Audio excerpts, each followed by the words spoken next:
You're rolling. My name is MOV002, and I'm here. I'm on the criminal justice program here, and I have one child. One son is 5 years old, and I work full time. And today I'm going to tell you guys how to save money by changing your own oil. The automotive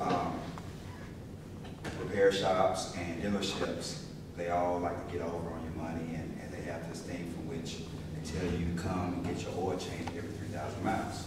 But technically, that's not the case. The case is they're trying to get you in on a routine visit so they can see and make sure that everything's correct, or try to make more money off of your car if everything is not correct. So, and they charge about $30 to $35, maybe $40, depends on what kind of car you have. And I'm here to show you how to reduce those fees or the price of that. It's going to be 3 steps. The first step is emptying your oil case at the bottom of your car. The second step is actually changing your filter. And the third step is refilling your fresh oil.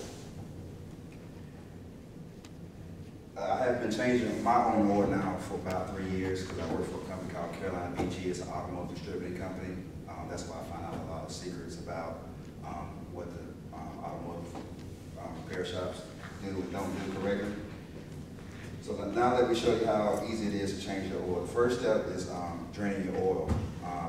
You can purchase this at any Walmart or AutoZone. This is a sport ramp. You want to get 2 of them, and you want to drive your car up on the sport ramp. But before you even do that, you want to warm your car up a little bit, but you don't want to have it too hot because you want all the grudge and the grime to come out of the oil pan. Okay, so once you drive your car up on the ramp, you need to go up under your car and you want to unscrew your oil plug. If you don't know what size your oil plug is, you will have to check it in your manual, and you would unloose the oil plug, and you will have to have also an oil pan. And that oil pan is used to drain your oil into. And then once you drain your oil into the oil pan, you will have to dispose of that correctly. Okay, you don't want to throw it in your yard or in the trash can. Okay, once that's drained, a lot of times in the automotive dealership and the repair shops, they're in so much of a rush, they don't want to drain all of your oil. So a lot of times you still have that grudge and grime in there. So you want to just let it drain all the way out until it drips. Okay, and once you do that, you want to make sure you replace your oil plug, because a lot of times people forget, mechanics even have forgotten, and you can ruin your whole engine. So make sure you replace that. Once you replace that, the next step, you want to change your oil filter. Just like anything else, the first time you do something, it's going to be hard. But once you get the hang of it, it gets easier and easier. So check in your manual again and find out where your filter is if you don't know where it is already.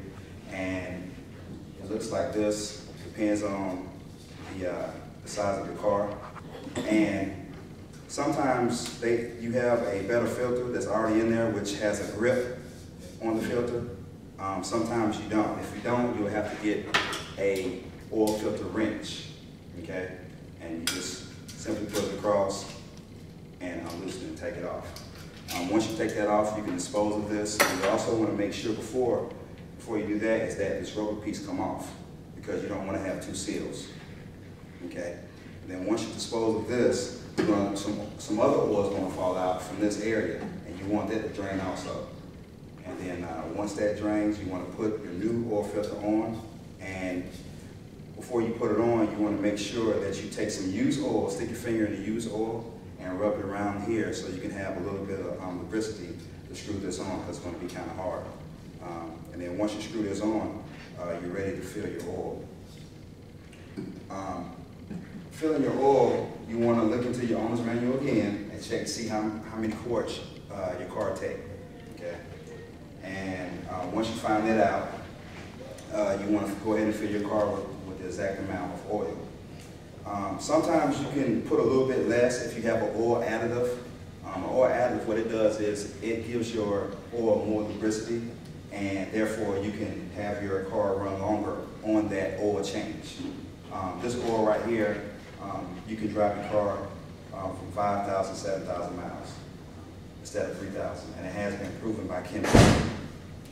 Okay, and once you fill your oil up, you want to make sure you put the cap on. A lot of times people forget the cap, splashes everywhere. If you put the cap on, you get in your car, and then you pull off the ramp. Once you pull off the ramp, you're not through. You want to check your oil to make sure it's in the operating area of your dipstick. And once you do that, you have changed your oil. You have saved yourself about $35. Like I said, it seems hard in the beginning. It's going to cost you a little money to buy the materials. But once it's one of the things, once you do it one time, you'll tell yourself, I will never go back and pay someone to change my oil again.